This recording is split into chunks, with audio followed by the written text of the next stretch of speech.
Hi friends, this is निशा। आज हम विश्व का इतिहास पढ़ेंगे। फ्रेंच क्रांति, विश्व के इतिहास का फ्रेंच क्रांति का टॉपिक पढ़ेंगे। जिस टॉपिक नहीं, एज अ क्वेश्चन एमसीक्यू करेंगे इससे। अगर आपने टॉपिक नहीं भी पढ़ा तो भी आपको क्वेश्चन देखने से इसकी समझ लग जाएगी कि फ्रेंच क्रांति क्या होती है या फ्रेंच रेवोल्यूशन के टाइम पर क्या हुआ था। ये आपके झारखंड के सहायक आचार्य एग्जाम के लिए बहुत इंपॉर्टेंट रहेगा। इसमें से क्वेश्चन आ सकते हैं।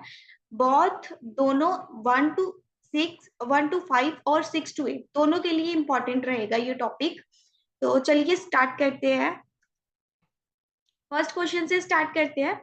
पहले क्वेश्चन में क्या पूछा गया है? किस घटना से फ्रांसिस क्रांति की शुरुआत हुई थी?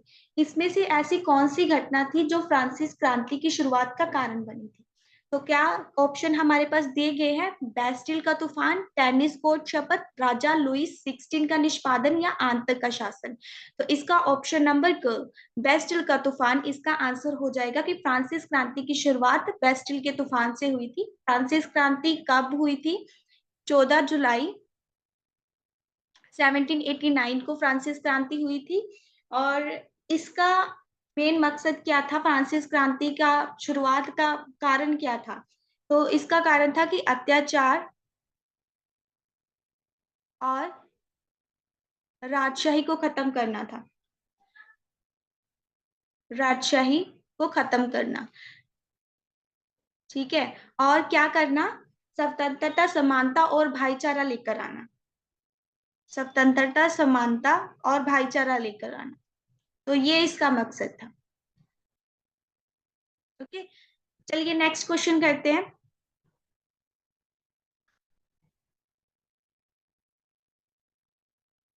चलिए तो नेक्स्ट क्वेश्चन की तरफ बढ़ते हैं। नेक्स्ट क्वेश्चन हमारे पास, कौन सा दस्तावेज फ्रांसिस क्रांति की समानता और स्वतंत्रता के प्रति प्रतिबद्ध है? तो प्रतिबद्धता का प्रतीक है। कौन सा दस्तावेज है जो कि फ्रांसिस क्रांति की समानता और स्वतंत्रता के लिए कमिटमेंट है? ठीक है, फ्रांसिस क्रांति है वो समानता और स्वतंत्रता। तो कौन कौन से दस्तावेज दिए गए हैं? मनुष्य और नागरिक के अधिकारों की घोषणा, मैग्ना कार्टा, हम्मुराबी की संहिता और वार्षिक की संधि। तो इसका आंसर क्या हो जाएगा? हो जाएगा मनुष्य और नागरिक के अधिकारों की घोषणा। तो ये जो फ्रांसिस क्रांति का जो दस्तावेज, कौन सा दस्तावेज? मनुष्य और नागरिक के अधिकारों की घोषणा। ये हमें क्या देता है? नागरिक के अधिकारों की घोषणा करता है, मनुष्य के अधिकारों की घोषणा करता है, स्वतंत्रता देता है, समानता देता है और भाईचारा, भाईचारा को बढ़ावा देता है। ठीक है, चलिए नेक्स्ट क्वेश्चन करते हैं। नेक्स्ट क्वेश्चन हमारे पास है, क्रांति के आरंभ के समय फ्रांस का राजा कौन था? जब क्रांति का आरंभ हुआ था तो उस टाइम पर फ्रांस का राजा कौन था? कौन सा था? लुईस 15, लुईस 16, लुईस 14 या फिर नेपोलियन बोनापार्ट। तो इसका आंसर क्या हो जाएगा? ख, लुईस 16। तो लुईस 16 था, फ्रांस की क्रांति के समय राजा था। तो इसके खिलाफ, इनकी राजाशाही के खिलाफ, इनके वित्तीय संकट के कारण, इसका मेन मकसद क्या था कि इनके द्वारा लाया गया वित्तीय संकट, ठीक है, इनके कारण जो फ्रांस की क्रांति हुई थी, फ्रांस के लोग भड़के थे क्योंकि इनका जो, इनकी कारण, इनकी खर्चीलेपन होने के कारण या बाहर फ्रांस के बाहर जो युद्ध चल रहे थे उसमें भाग लेने के कारण ये सारा कुछ हो चुका था। क्योंकि फ्रांस में आर्थिक तंगी बहुत ज्यादा आ गई थी, लोगों के पास खाने के लिए ब्रेड नहीं था। इसी कारण से फ्रांस में क्या हुआ था? क्रांति हुई थी। और किसके खिलाफ हुई थी? राजा लुईस के खिलाफ हुई थी। चलिए नेक्स्ट क्वेश्चन करते हैं। हमारे पास है, किस सामाजिक वर्ग ने फ्रांसिस आबादी का बहुमत बनाया और क्रांति का नेतृत्व किया? देखिए, तो इन्होंने पूछा है कि कौन सा सामाजिक वर्ग था जिसने फ्रांसिस क्रांति का बहुमत बढ़ाया, मतलब फ्रांसिस क्रांति में सबसे ज्यादा भाग लिया और क्रांति का नेतृत्व किया। तो क्या क्या है? बड़पन, पादरी, पूंजीपति वर्ग या फिर किसान वर्ग। तो इसका आंसर क्या हो जाएगा? पूंजीपति वर्ग। ठीक है, तो देखिए यहाँ पर ना फ्रांस में एस्टेट सिस्टम है। ठीक है, फ्रांस में स्टेट सिस्टम है। जैसे कि सबसे पहले क्या होते हैं, पहले ऊपर तो आ जाएगी किंग वगैरह, ठीक है, किंग के जो लोग होंगे, ठीक है, किंगशिप वगैरह, राजा रानी आ जाएंगे। उसके बाद में क्या आ जाएगा? क्लर्जी आ जाएंगे। ठीक है, उसके बाद में क्या, नोबिलिटी, और देन आ जाएंगे थर्ड क्लास के लोग। थर्ड क्लास में क्या आ जाते हैं, आर्टिजन आ जाते हैं, बुर्गोइज आ जाते हैं, और मर्चेंट वगैरह आ जाते हैं। तो ये जो थर्ड क्लास के लोग थे ना, इनको पूंजीपति वर्ग बोला जाता था। ये थर्ड क्लास के लोग पूंजीपति वर्ग बोलते थे। तो इन्होंने क्रांति की शुरुआत, क्योंकि देखिए, जो अगर देश में आर्थिक तंगी हुई है, सबसे ज्यादा प्रभाव किस पर पड़ता है, जो सबसे नीचे है। क्योंकि जो अमीर लोग हैं उन पर ज्यादा फर्क नहीं पड़ेगा, क्योंकि उनके पास पैसा है। और जो गरीब लोग हैं उन्होंने उसी दिन कमाना है, उसी दिन ही खाना है, ठीक है। जो पैसे उन्होंने आज उसके दिन कमाए होंगे वही खर्चा करके उन्होंने क्या करना है, खाना है। तो मान लो वहां पर आर्थिक तंगी है, ठीक है, तो उनको खाने के लिए क्या मिलेगा, क्योंकि आर्थिक तंगी, वित्तीय संकट आ चुका है, तो उनके पास क्या होगा खाने के लिए। तो ये लोग सबसे ज्यादा पीड़ित थे, और इन्होंने क्रांति की शुरुआत की थी, ठीक है। चलिए नेक्स्ट करते हैं। तो इसका आंसर क्या हो जाएगा, पूंजीपति वर्ग। चलिए नेक्स्ट क्वेश्चन की तरफ बढ़ते हैं। हमारे पास क्या है नेक्स्ट क्वेश्चन, किस क्रांतिकारी दस्तावेज में घोषित किया गया था कि मनुष्य पैदा होते हैं और स्वतंत्र रहते हैं और अधिकारों में समान होते हैं।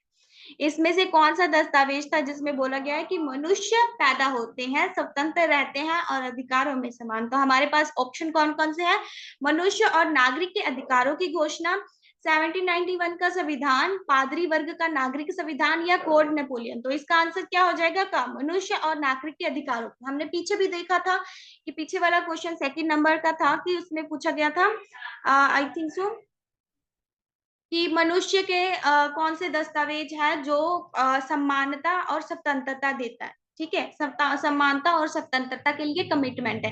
तो उसमें भी कौन सा आंसर था, मनुष्य और नागरिक के अधिकारों की घोषणा।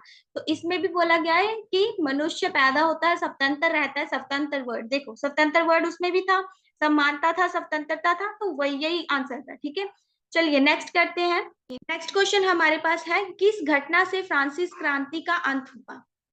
इसमें से कौन सी घटना थी जिससे फ्रांसिस क्रांति का अंत हुआ था। तो मैक्सिमिलियन रोबेस्पियर का निष्पादन, नेपोलियन बोनापार्ट का उदय, आंतक का शासन, या फिर वियना कांग्रेस। किस कारण से हुआ था, तो नेपोलियन बोनापार्ट का उदय, नेपोलियन बोनापार्ट के उदय के बाद फ्रांसिस क्रांति का अंत हो चुका था, ठीक है। इसका आंसर क्या हो जाएगा, नेपोलियन। तो इन्होंने वर्ल्ड हिस्ट्री में इनका बहुत नाम है, ठीक है। और नेपोलियन को जो समुद्रगुप्त था, समुद्रगुप्त सेकंड द्वितीय था, उसको नेपोलियन बोनापार्ट के नाम से भी जाना जाता है, मतलब कि उसको इंडिया का नेपोलियन बोला जाता है। अंग्रेजों ने बोला था इनको इंडिया का नेपोलियन। चलिए नेक्स्ट करते हैं। नेक्स्ट हमारे पास है, आंतक के शासन के समय, आंतक के शासनकाल का नेतृत्व किस क्रांतिकारी सरकारी निकाय ने किया था। आंतक के शासनकाल, ठीक है, आंतक का जो शासनकाल चल रहा था उसका नेतृत्व किस क्रांतिकारी सरकारी निकाय ने किया था। सरकारी निकाय बताना है कि जो शासनकाल चल रहा था किसने नेतृत्व किया था। तो ऑप्शन हमारे पास कौन कौन से हैं, सार्वजनिक सुरक्षा समिति, नेशनल असेंबली, निर्देशिका, या जैकोबिन क्लब। तो इसका आंसर क्या हो जाएगा, सार्वजनिक सुरक्षा समिति। तो इन्होंने क्या किया था, नेतृत्व किया था। क्यों, क्योंकि देखिए, अब फ्रांस में क्रांति चल रही थी, ठीक है। तो क्या होता है जब क्रांति चल रही होती है, आर्थिक आंतरिक और बाहरी संकट, ठीक है, आंतरिक और जो बाहरी संकट है वो बढ़ जाते हैं, ठीक है। आंतरिक और बाहरी जो संकट है वो बढ़ जाते हैं, क्योंकि बाहर के लोगों को होता है कि घर में युद्ध चल रहा है, ये कमजोर होंगे तो इन पर क्या हमला कर दिया जाए और इनको इनकी जमीन को हड़प लिया जाए, ये चीज हो जाती है, ठीक है। आंतरिक जो लोग, अभी देखिए क्रांति हो रही थी, कुछ लोग क्रांति के खिलाफ भी थे। जो अमीर वर्ग होगा वो तो खुश था, उनको क्या क्रांति से लेना देना, तो वो तो खिलाफ थे क्रांति के। तो उनको दबाने के लिए, ठीक है, अब वो कुछ ज्यादा और कुछ ना कर दे कि इस क्रांति को दबाए ना, तो उनको दबाने के लिए ये समिति बनाई गई, ठीक है। आंतरिक और बाहरी खतरों से बचने के लिए सार्वजनिक सुरक्षा समिति बनाई गई थी। चलिए नेक्स्ट क्वेश्चन करते हैं।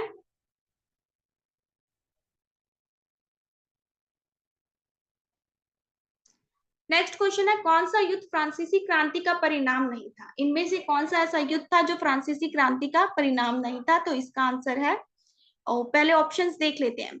नेपोलियन नेपोल नेपोलियन युद्ध, अमेरिकन क्रांतिकारी युद्ध, नहीं था ये पूछा है, ठीक है, नहीं था। नेपोलियन युद्ध, अमेरिकी क्रांतिकारी युद्ध, फ्रांसीसी क्रांतिकारी युद्ध या प्रथम गठबंधन का युद्ध? तो इसका आंसर क्या हो जाएगा? अमेरिकी क्रांतिकारी युद्ध। तो ये किसका, फ्रांसीसी क्रांति का पार्ट नहीं था। तो इसका आंसर अमेरिकी। तो अमेरिकी क्रांतिकारी युद्ध तो अलग था, इनका मतलब अमेरिकी जो क्रांतिकारी युद्ध है ये किस लिए हुआ था? अमेरिका को क्या चाहिए थी? स्वतंत्रता चाहिए थी, कॉलोनीज के, वही कॉलोनीज के खिलाफ था, ये ब्रिटिश के खिलाफ हुआ था। और ये कब से कब तक हुआ था? 1775 से 1785 में हुआ था, ठीक है, उत्तरी अमेरिका। और इसके बाद ये जो युद्ध हुआ था, इसके बाद पेरिस की संधि हुई थी, ठीक है। चलिए, अमेरिकन जो उत्तरी अमेरिका, उनको स्वतंत्रता चाहिए थी, इसी कारण से ये युद्ध हुआ। चलिए नेक्स्ट क्वेश्चन करते हैं। नेक्स्ट हमारे पास क्वेश्चन है, इस आर्थिक संकट ने फ्रांसिस क्रांति की शुरुआत में योगदान किया? ऐसा कौन सा आर्थिक संकट था जिसने फ्रांसिस की क्रांति में योगदान दिया? तो फर्स्ट ऑप्शन हमारे पास है महामंदी, संलग्न आंदोलन, हीरो का हार मामला, या फ्रांसीसी राजशाही का वित्तीय संकट? तो इसका ऑप्शन नंबर ग सही है, फ्रांसीसी राजशाही का वित्तीय संकट। जो उसकी राजशाही थी, जो उसका राजा था, जो राज कर रहा था, उनका वित्तीय संकट सबसे ज्यादा महत्वपूर्ण रोल निभाता है। ओके, तो किस संकट से? फ्रांसीसी राजशाही का वित्तीय संकट। वो मैंने आपको पहले ही बताया था कि राजा के खर्चे कंट्रोल में नहीं थे, राजा व्यर्थ में युद्ध में पैसा लगा रहा था, और उनके और ज्यादा जो खर्चे, बट खजाना खाली होता जा रहा था। तो इससे प्रभाव किस पर पड़ रहा था? जो निचला वर्ग था, जो थर्ड क्लास, वो ज्यादा प्रभावित हुए थे। उसी कारण से उन्होंने क्या ही, क्रांति में भाग लिया, क्रांति शुरू कर दी, ठीक है। चलिए नेक्स्ट करते हैं। हमारे पास नेक्स्ट क्वेश्चन कौन सा है? अक्टूबर 1789 में वारसे पर चढ़ाई करने वाली महिलाओं का प्राथमिक लक्ष्य क्या था? कि अक्टूबर में क्या था, वॉर्सो में क्या महिलाओं ने चढ़ाई की थी, ठीक है। इनका मेन मकसद, मतलब इनका मेन मोटिव क्या था कि इन्होंने वॉर्से, क्या कारण हो गया था कि इन्होंने वॉर्सो पर चढ़ाई की?